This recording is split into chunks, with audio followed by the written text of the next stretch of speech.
물그릇 안에 담긴 보배라는 네 번째 시간 이어가겠습니다.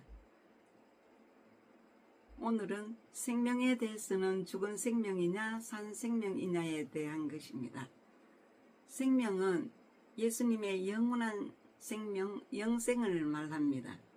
요한일서 1장 1절 태초부터 있는 생명의 말씀에 관하여는 우리가 들은 바요 눈으로 본 바요 자세히 보고 우리의 손으로 만진 바라 이 생명이 나타내신 바 된지라 이 영원한 생명을 우리가 보았고 정언하여 너희에게 전하노니 이는 아버지와 함께 계시다가 우리에게 나타내신 바 되신이시라고 하셨습니다. 이 생명이라고 하는 것이 다 같은 생명이 아닙니다. 인간이면 다 생명이 있습니다. 이 생명의 문제가 아닙니다. 인간에게는 영혼이 영원히 영존하기 때문에 영혼의 생명이 천국, 지옥, 어디에서 영존하는가라는 문제가 됩니다. 영생은 끝없는 시간이 아닙니다. 또한 무시간도 아닙니다. 천국의 시간 개념은 하나님의 시간 개념입니다. 그것은 그리스도와 함께 있는 시간을 영생이라 합니다. 그리스도와 떠나 있는 시간은 죽음이고 그리스도와 함께 있는 시간은 생명입니다. 요한복음 5장 24절 보겠습니다. 내가 진실로 진실로 너희에게 이르노니 내 말을 듣고 또 나 보내신 이를 믿는 자는 영생을 얻었고 심판에 이르지 아니하나니 사망에서 생명으로 옮겼느니라고 하셨는데 사망에서 생명으로 옮겨졌다는 생명이라는 것은 한마디로 구원을 받았다는 말입니다. 구원받았다는 말은 구원자 되시는 예수님께서 보혜사 성령으로 내 영혼 안으로 들어오셨다는 뜻이며 영생 얻었다는 말은 영원한 생명이 시작되었다는 뜻입니다. 이것이 산 영혼의 모습이며 산 생명입니다.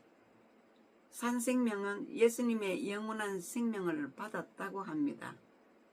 이것은 법적 용어입니다. 요한일서 5장 11절에서 12절 보겠습니다. 또 증거는 이것이니 하나님이 우리에게 영생을 주신 것과 이 생명이 그의 아들 안에 있는 그것이니라. 아들이 있는 자에게는 생명이 있고 하나님의 아들이 없는 자에게는 생명이 없느니라 하고 했습니다. 구원의 현재 상태는 진행 중이지 영혼 구원이 완성된 상태가 아닙니다. 영혼 안에 있는 생명에 대한 말씀드렸습니다. 그 다음 두 번째는 영혼 구원의 완성을 이루기 위해서 두 번째는 영혼 안에 영이 있습니다. 영은 영혼 안에 있는 영이 주인입니다. 우리의 영은 영의 신분이 바뀌고 장성해야 합니다. 하나님의 형상으로 만든 사람, 영혼의 구조는 네 부분으로 나누어집니다. 첫째는 창조주이신 하나님의 거주 공간과 하나님 내주하십니다. 두 번째는 영혼의 영원한 에너지가 생명이고 세 번째는 하나님의 대리인 영혼의 주인은 영이시고 네 번째 하나님의 명령, 정보, 문서, 지혜를 저장하는 창고는 마음입니다. 그래서 하나님의 내주하시는 공간 내주하시고 그 안에 내주하신 그 안에 생명, 영, 마음이 있다고 지금까지 말씀드려 왔습니다. 사람의 최종 결정자는 영입니다. 사람의 모든 행동은 영이 육체에게 명령하는 것입니다. 입은 말을 하는 것이 아니고 영이 말하는 것입니다. 귀가 듣는 것이 아니고 영이 듣고 그 정보를 마음에 저장하는 것입니다. 손과 발이 움직이는 것이 아니고 영이 행동을 하는 것입니다. 영이 영혼의 주인이 되고 사람의 행한 모든 책임을 영이 지는 것입니다. 외형으로 보면 영혼이지만 영혼의 집안의 주인이 영이기 때문에 성경은 영혼과 영을 동격으로 사용합니다. 사도 바울은 영혼 안에 있는 영이 주님의 명령이나 마음의 선을 선택하여 생각하는 것을 영의 생각이라고 합니다. 하나님께서 영혼 안에 있는 영을 지키라고 만들어 주셨습니다. 영이 모든 것을 통솔합니다. 육체가 성장하듯이 영도 성장되어야 합니다. 육체는 세상의 식물로 성장하지만 영은 하나님의 말씀으로 성장됩니다. 우리가 영을 계속 훈련시키면 영의 생각에 따라 육체도 바뀝니다. 영이 훈련되면 영의 프로그램이 마음의 내용과 육체의 행위까지 바뀝니다. 로마서 8장 13절은 영으로서 몸의 행실을 죽이면 산다는 말씀 보겠습니다. 로마서 8장 13절입니다. 너희가 육신대로 살면 반드시 죽을 것이로되 영으로서 몸의 행실을 죽이면 살리라고 하셨습니다. 이 말씀은 영을 강하게 훈련시키고 성장시킴으로 육체의 프로그램을 바꾸라는 말입니다. 모든 생각은 영이 하고 모든 행동 또한 영이 하므로 영이 모든 책임을 져야 합니다. 영이 보고 듣고 판단하고 먹고 마시고 거부하고 받아들입니다. 그러므로 영이 지은 죄를 사함받아야 합니다. 믿으십니까? 히브리서 기자는 이렇게 말하고 있습니다. 히브리서 5장 13절에서 14절을 보겠습니다. 대저 젖을 먹는 자마다 어린아이니 의의 말씀을 경험하지 못한 자여 단단한 식물은 장성한 자의 것이니 저희는 지각을 사용함으로 연단을 받아 선악을 분별하는 자들이니라고 했습니다.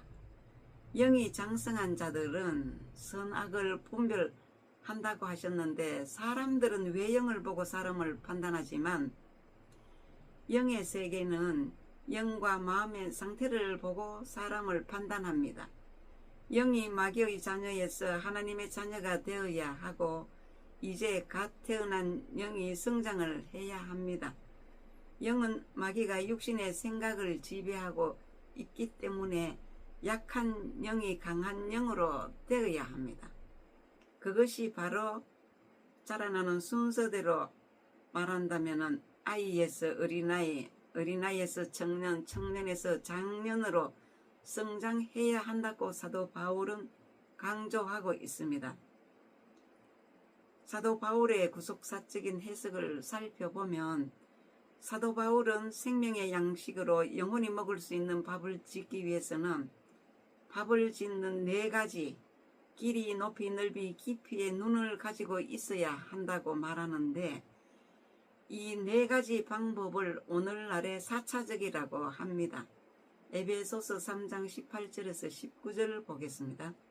능히 모든 성도와 함께 지식에 넘치는 그리스도의 사랑을 알아 그 넓이와 깊이와 높이와 길이가 어떠함을 깨달아 하나님의 모든 충만하신 것으로 너희에게 충만하시기를 구하노라고 하셨습니다. 1차는 길이입니다. 길이는 역사 창조입니다. 성경 그대로 읽으시면 됩니다. 하자가 하나도 없습니다. 그리고 역사 이야기는 들어도 행할 것이 없습니다. 없지 않습니까? 역사인데 어떻게 행해요? 행할 것이 없으니까 현재 시제를 나로 바꾸라입니다. 그것이 길이로 본다는 것이고 2차는 높이인데 높이는 영적 세계입니다. 영의 영으로 바꾸어 영적 해석으로 풀으라입니다. 영혼이라는 말은 영적 용어입니다. 영은 육이 없다 그랬어요. 육은 없습니다.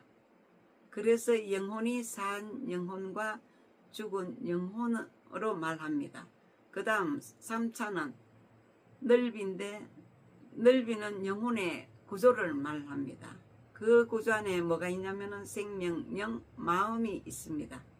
넓이에. 마음은 3차적의 응용과 4차적인 속성으로 풀어나가야 됩니다. 많은 것을 풀 수 있다는 것입니다. 마음은. 생명령은 한 가지밖에 없잖아요. 생명도 하나고 영도 하나인데 마음은 여러 가지 속성으로 풀 수 있다는 뜻이에요. 그 다음 4차는 깊이인데 깊이는 마음의 기능입니다.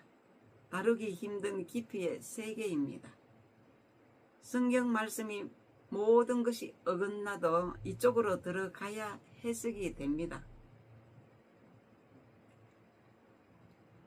사도 바울이 말한 것은 겉으로 보면 교인들이 똑같아 보이지만 영의 상태로 보면 갓난아이, 청년, 장년의 상태가 다르기 때문에 사도 바울은 전해주는 교인들의 영의 상태에 따라 먹이는 생명의 양식이 달라야 한다는 것을 깨닫고 깊이, 높이, 넓이, 깊이로 성경을 연구하여 먹이는 방법을 찾아서 바울 서신에 기록하여 두었습니다. 사도 바울은 영이 성장해야 한다고 서신서에 강조하고 있습니다.